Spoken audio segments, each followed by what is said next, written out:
'Tis Friday, Tis Friday. and you know what Friday is. We know what day that is. It's Yeah. like the opposite of the Lord's Day. If Sunday is for Christians, the Lord's Day, then Friday is the Devil's Day, for it is Fascism Friday. Always with an English accent. Well, I don't know. So, Was that even in English? I'm pretty sure any Brits watching or anyone who's Brit adjacent is like, "What the hell was that?" well, that was the Americanized version of a British accent. I like it. It's an old English accent. No one knows what that sounded like. You know what I just realized, actually, while I was sitting here looking at your gorgeous artwork, is that episode 200 is going to land on a Fascism Friday. I know. It seems fitting. Which, yeah, well, we planned that out last June that it would work that way. Yeah, because we're always one step ahead. We're playing four-dimensional chess. Not even three-dimensional, four, which is the element of time. Well, it's fitting we're talking about fascism because, what's the Orwell quote? Fascism is capitalism plus murder. Isn't that I think that's an Orwell quote, which, I think capitalism has murder in it already. You don't have to add it. We should probably introduce ourselves before we go full do you think gung-ho. Maybe there's some newbie who doesn't know who we are. I'm Mark Van Steenwyk. I direct the Center for Prophetic Imagination. And I'm Daniel Wolpert. I direct Micah, the Minnesota Institute of Contemplation and Healing. Good morning, CK. Happy Fascism Friday. Yes, which seems like, what is that, an oxymoron or one of those paradoxical Maybe it's things. like Good Friday, where it's like, it's kind of good, but it feels kind of shitty. Oh, so Gus has an idea of what the accent is. That was some Dick Van Dyke and Mary Poppins. Oh my gosh, that's the classic bad British accent. Thank you. I will gladly be in the same lofty terrain as that my fellow Dutchman, Dick Van Dyke. Yeah, without capitalism. There we go. I just want to connect the dots. Fascism, we've talked about a lot before, but capitalism, we're talking about how we internalize it and the way it kind of produces overconsumption. But often, we buy into this idea that our lives are supposed to look a certain way under capitalism. It's part of the lie. Mm-hmm. It's a lie to obscure the fact that the few get a lot of the resources over and against the many. So you end up with a lot of people who are pissed off and want someone to blame. And that's where fascism comes in. It's like a little bit of a bait and switch, says blame these immigrants over here or these Jews. And so fascism comes from the anxiety, in part, that is produced by us not knowing the truth about capitalism. And capitalism is a rot. It rots our insides, but also rots our world, which we're going to talk a little bit about both of those things and how they work together today, which is not fun to talk about, but we can do something about it. It's kind of that's the silver lining of everything we talk about, even when we're glum, is there are things we can do about it. Yeah.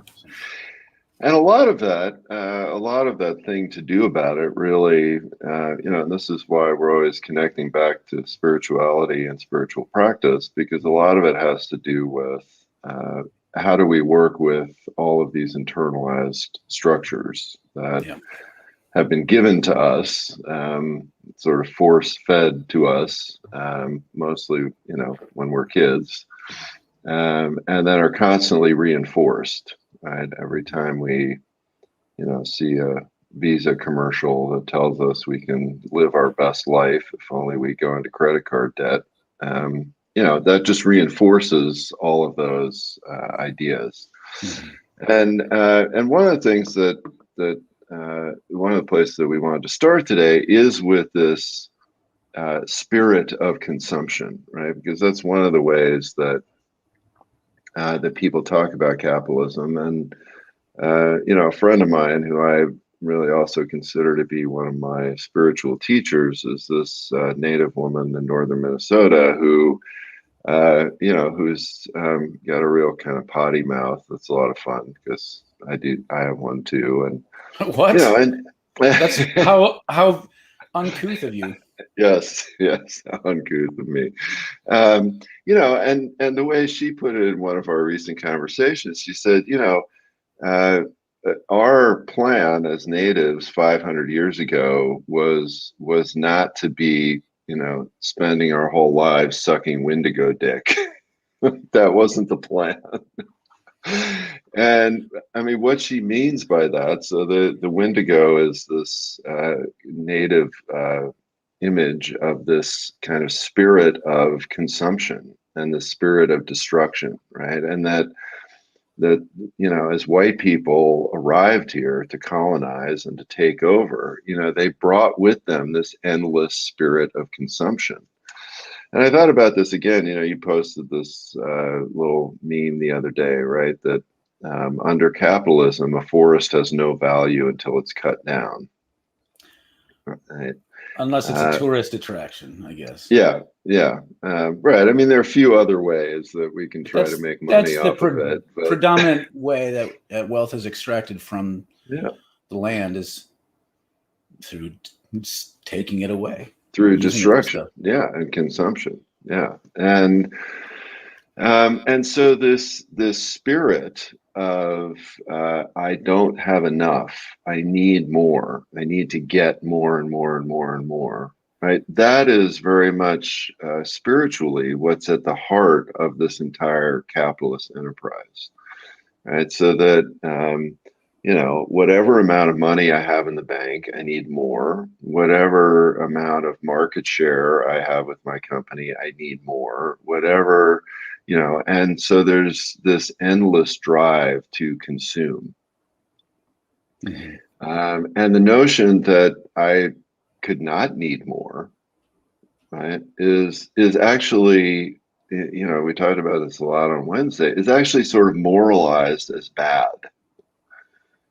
Yeah, which is really kind of fascinating when you think about it, right? That I could actually be, satisfied, and therefore say, well, I have X. I don't have to endlessly do more and be anxious about it.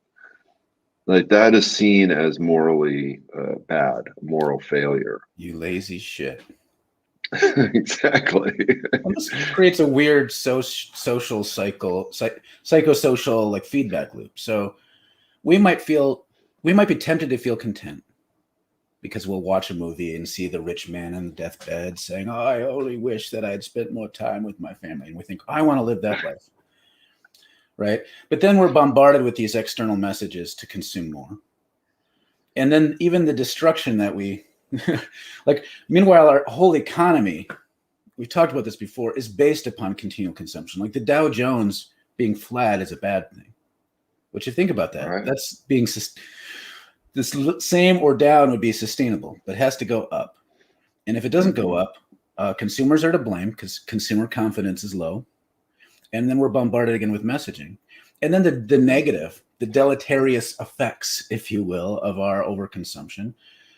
We're the ones who are blamed entirely, like not anything in the system, not the corporations. Right. And there's all sorts of documentaries about how plastic manufacturers paid for the ad council ad with the teary Native American, which was a big ad in the 70s, telling us we need to recycle instead of them being responsible. And so it's this feedback loop of overconsumption. Wendigo is a good way to talk about it. And, for those who want to read a book, Jack Forbes's book, Columbus and Other Wendigos, I think that's what it's called.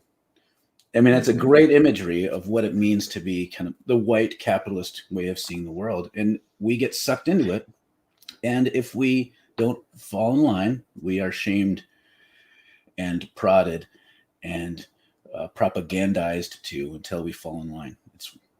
It's no wonder that we are all feeling anxious and ever consuming more and feeling bad about it at the same time. That's what they want us to feel like. Yeah. So we've got a few comments coming in, and other people saying good morning. Gus says, sure, you can't have a fascism if there's enough. Can you even imagine a post-scarcity version of fascism? I'm trying. I'm trying. No, not for very long. Susan writes, OMG, Dan. So true. Lazy, no goals, undesirable employee material. Right.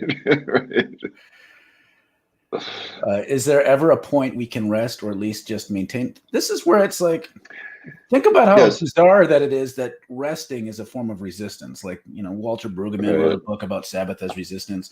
The fact that doing nothing is a type of resistance is kind of astonishing if you think about it. Mm-hmm.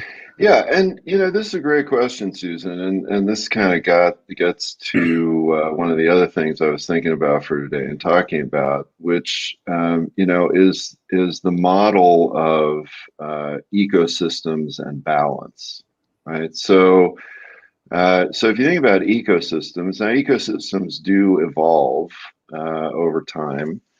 But one of the things that's talked about in ecosystems and is observed is that ecosystems do get to a point where they are at equilibrium, right? And so and sometimes, for example, certain forest ecosystems, I mean, certainly ocean ecosystem, many of really large other bodies of water, or the savanna as an ecosystem. And the fact is that at that point, there is enough life generating activity that is always recycling, right? So that's a big part of the ecosystem. There is natural recycling. That the ecosystem sort of rests, and it rests in the midst of all of this activity. And again, that's something that is not possible in a constant consumption excretion economy where there is not that kind of stability and recycling, right? So yeah, I think that that what you see in the rest of the natural order, and again, if we think about human history on a very big scale, Mm-hmm. I mean, that's what human beings were doing for tens of thousands of years. Right? And I know that I've mentioned this before at different times, where we talk about this observation that if you look at the 16th and 17th century, and you look at what life was like in Western Europe versus what life was like in indigenous North America, the indigenous North Americans had a far higher standard of living in a balanced ecosystem kind of economy. So that's what it looks like. And the problem is that when you always have to extract more and more and more, you never get to that balance. Mm-hmm.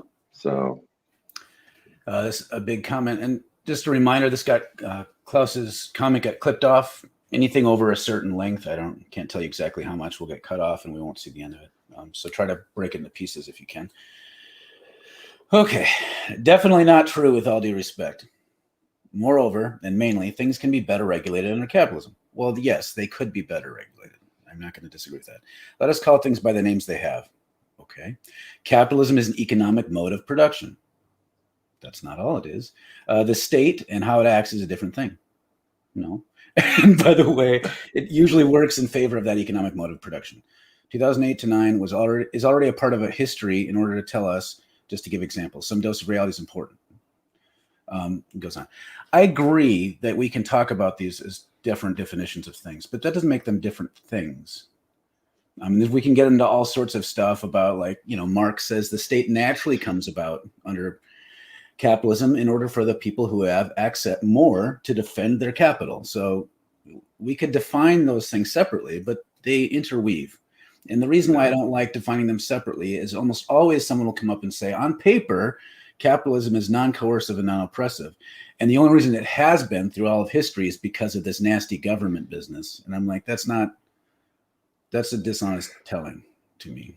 But yeah, I mean, honestly, Klaus, I'm having a hard time sort of connecting your sentences. And so I think there's something there about how the state is bad and capitalism is better.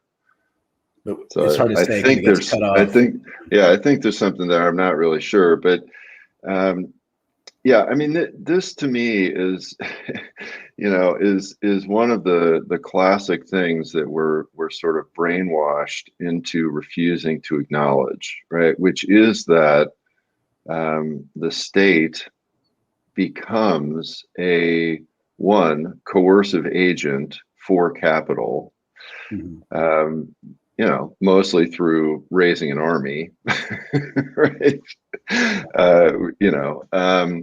But two, the state also provides all sorts of goods and services that that the capitalists don't have to pay for, right? And so that so those don't get included in the costs. And so if you look at things like, roads, infrastructure, electricity, all kinds of transportation, other transportation things, all of these, the fact that one of the groups of employees that is the biggest consumer of food stamps are Walmart employees, right? I mean, this to me is one of the most obvious examples, right? And so Walmart is literally not paying to feed its employees because there is a state program that can keep them sort of fed so that Walmart can keep its wages lower. And the Walton family is, the richest family in the world. So so this notion that the state and capital are somehow these separate entities is just factually incorrect. I mean, it's all part of a similar system, so we can define them differently for the purposes of analysis. And I agree, like, obviously Scandinavian countries regulate their economy more than the United States, and there's benefits to that. So maybe you're going that direction, that maybe the ideal is for a super well-regulated something like Scandinavia. Then the question becomes, like, if then the state is working on behalf of the people democratically to restrain capital, at some point, if it's restrained enough and regulated enough, it stops being capitalism. I mean, that's kind of Marx's point, is of the dictatorship of the proletariat, is if the people actually have democracy, then they will actually gain the means of production, because then there won't be this unequal distribution of wealth.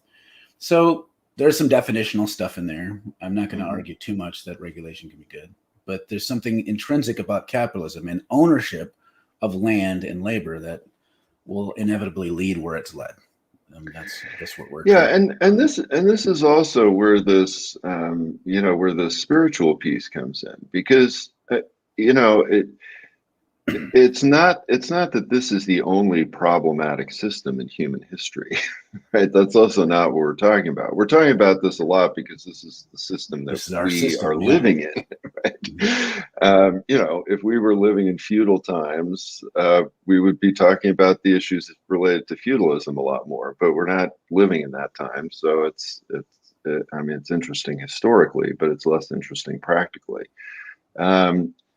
So with every system, the problem always comes with this spirit of domination, power over endless consumption, right? And so, the spirit that creeps in of, I want more and more and more. I mean, biblically, right, it's the Tower of Babel story, so I want to, build my tower up to God.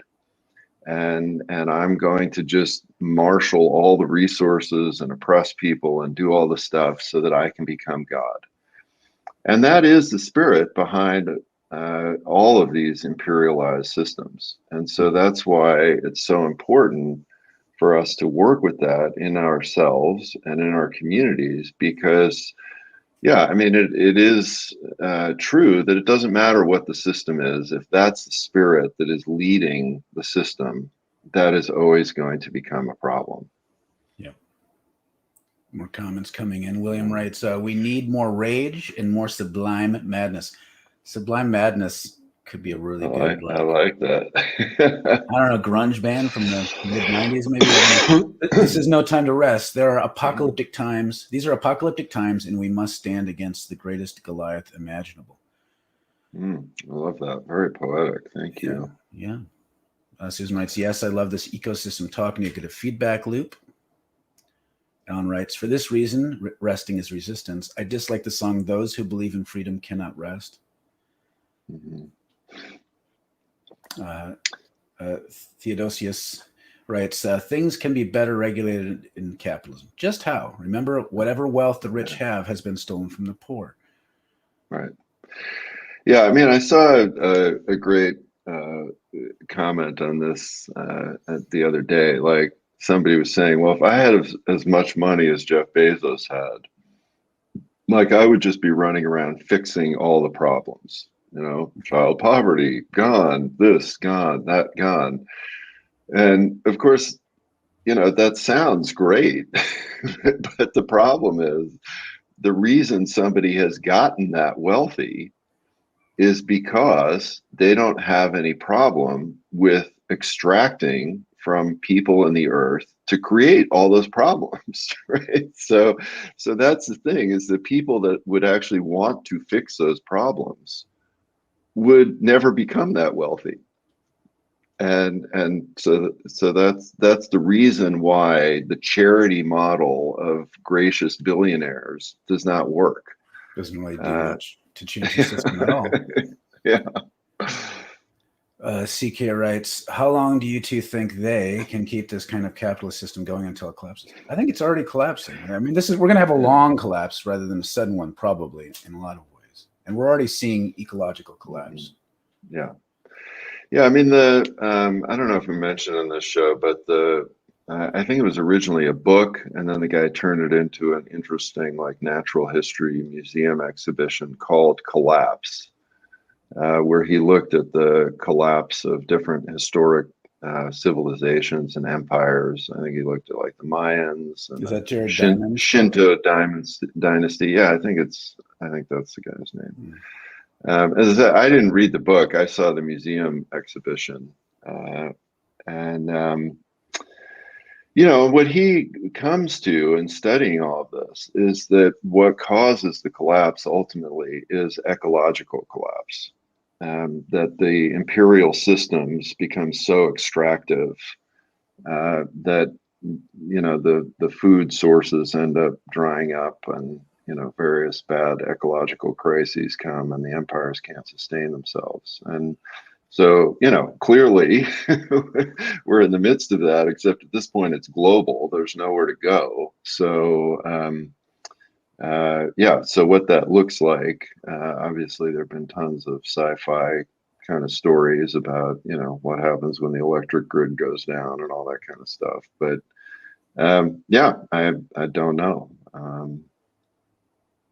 Yeah. Well, and then we get, people like Elon Musk wanting to colonize Mars. And that's because we could fix this one. But if your goal is to continue to consume resources, you have to look for more resources in our system, which, by the way, they think they may have found fungi on Mars. Did you hear about that? Oh, really? No. They have pictures. They can't prove it yet. It could be something else, but they think that there's a good chance that there's fungal life on Mars, which is fascinating. Okay. So you could go to Mars and get athlete's foot. Or get high. Start licking Mars rocks, man. Margaret writes, Klaus Raup, I agree. I would identify as a social democrat, but not a socialist. I think what's being discussed here is unfettered capitalism. And in the US, we are emerging from an era of powerful forces advocating deregulation as the means to improving everyone's life.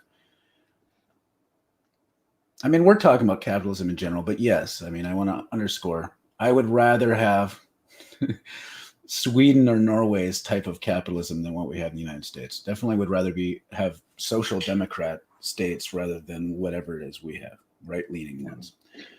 And, one of the things that is an element of those states, right, is not just regulation on capital activity, but again, it's this sense of, we can rest and we can stop, right? So, we can take a vacation. We don't have to, work 20 hours a day. There becomes this internalized sense of, yeah, it's okay to just kind of stop and hang out. and that's just something that is not part of our ethos at all. Hmm. Right? I mean, I forget the exact statistic, but I mean the number of unused vacation days in the American workforce is staggering. It's Oh, like hundreds of years worth of untaken vacation. yeah. And that happens in a system that makes you feel like you are obligated to make your employer happy, Hmm. and that somehow it's merit. It's merit to you. It's like good morals for you to work hard and not take a break. Darren writes, is the future of regenerative human settlements necessarily in the places that empire abandons? Or can alternative economies be viable for self-organizing people without capital in urban centers? I mean, Mm. that's a huge question, Darren. Uh, Yeah. Yeah, I mean that's great. And historically, that has the first part has often been the case, right? That so empires collapse and they kind of abandon certain areas. They pull back from places they've colonized, and something new starts. I mean, the Christian monastic movement.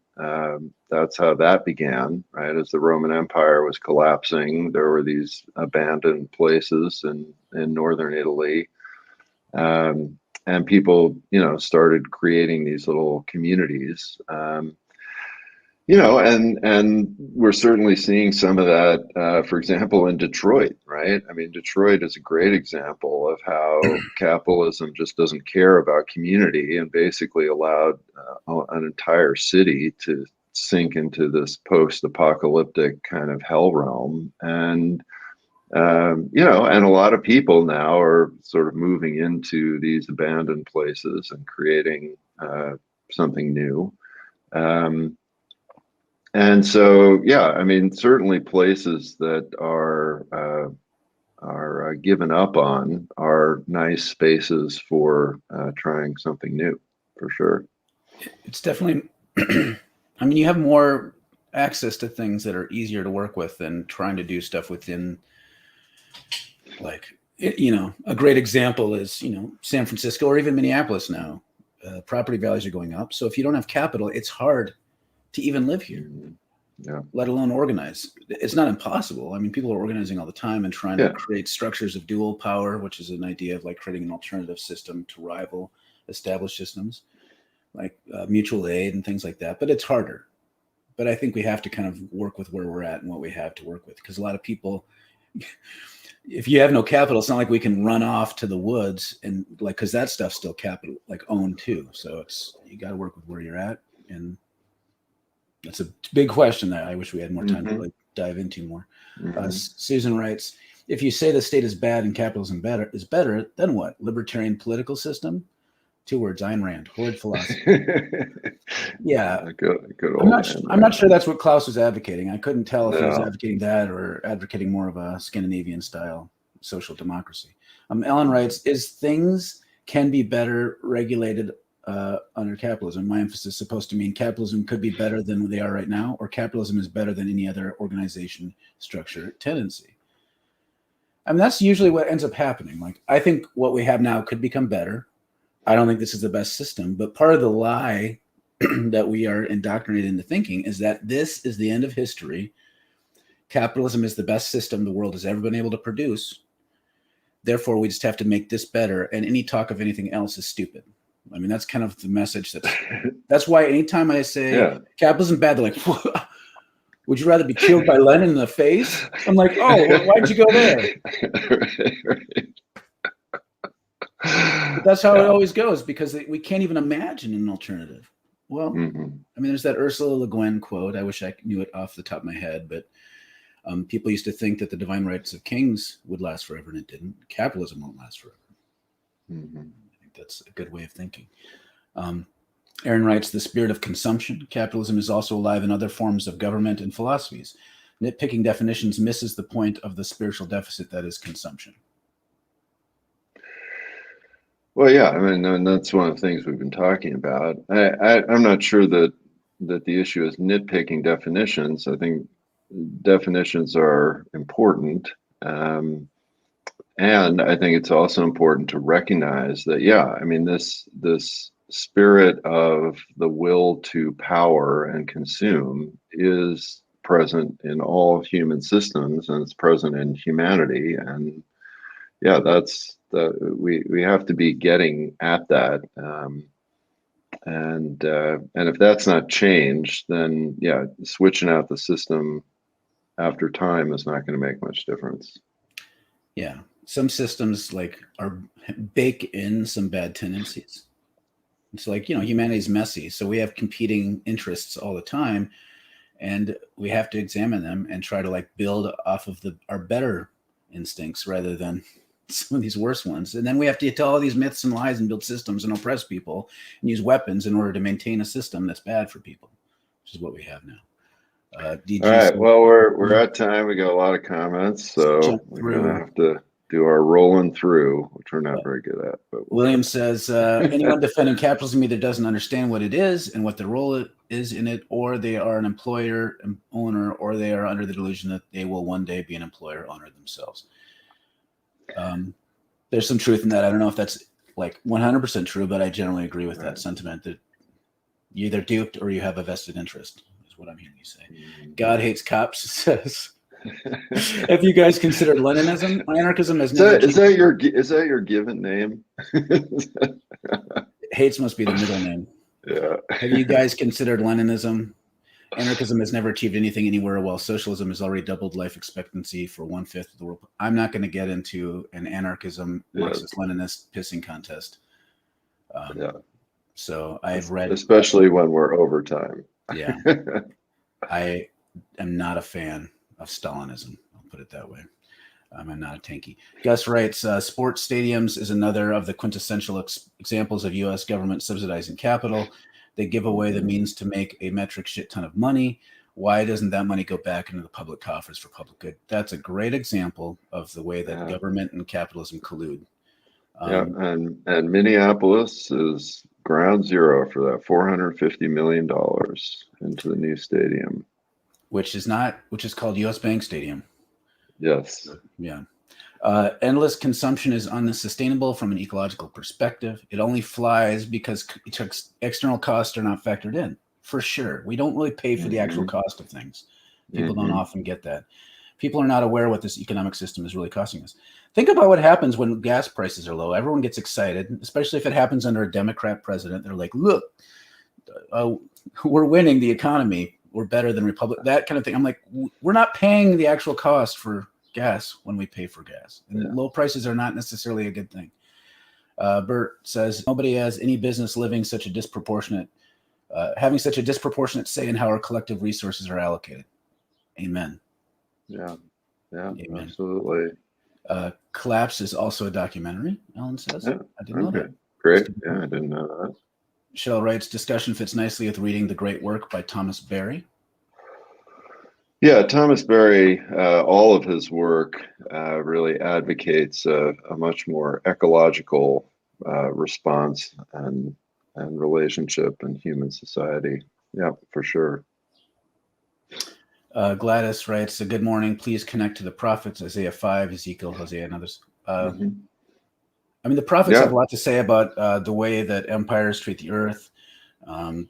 Empires treat the poor. Like cutting down the cedars of Lebanon, the exploitation, oppression. A lot of that stuff is in the prophets, and people don't realize that they talk about a lot of these sorts of things. CK writes, would it be a logical conclusion to say the longer capitalism continues, the more fascist systems will become? Yeah. Generally, like the more difficult it is for capitalism to function casually, I guess I could say. The more it feels threatened, the more it'll become fascistic. And look, I mean, we are dealing with this now. I mean, we're in kind of this lull period, but in 6 months, when the 2022 elections start ramping up, I mean, the threat of a fascist takeover of the American government has not gone away. It has not gone away. And we're going to be right back in the throes of that really soon. God Hates Cops says social democracy is the left wing of fascism. Social democracy is fueled by imperialism. It's the leftmost edge of right-wing politics, the furthest left you can go without abandoning capitalism. The purpose of social democracy is to prevent revolution. Study Weimar. There's so much in there that we could engage in. I don't think it's fair to call it left-wing of fascism, because I would call fascism the right wing of capitalism, but I generally agree that it's there to kind of like soften the blow, but it's still intrinsically, I don't think we could have these sorts of capitalist systems, even social democracy, without a history of colonization and exploitation. So I agree with the general premise. Well, and certainly this, fueled by imperialism. I mean, Norway is living this great life because they have been able to extract oil from the North Sea and save up a shit ton of money.